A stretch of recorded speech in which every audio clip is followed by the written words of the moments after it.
If you want to turn on feature that will predict your period based on your skin temperature when you are using the Galaxy Watch 8, you have to open the Galaxy wearable application on your phone and move into the watch settings.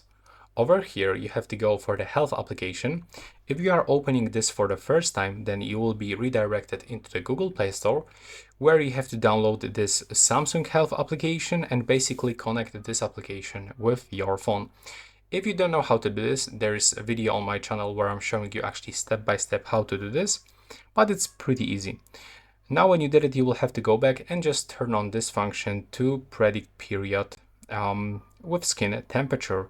And over here you have to select when was your last period and you have to tap.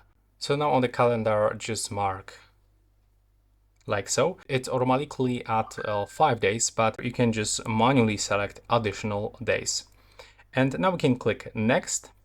And now we have to set how long is your typical cycle. Let's say 35 days. And over here we got the cycle tracking. Some basic information.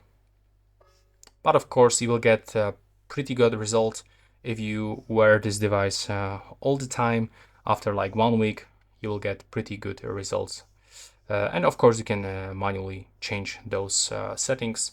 And by clicking here, we can find some other things like, for example, my cycle history. You can also delete if you want. You can export data or, for example, go to the settings where you can also change some options.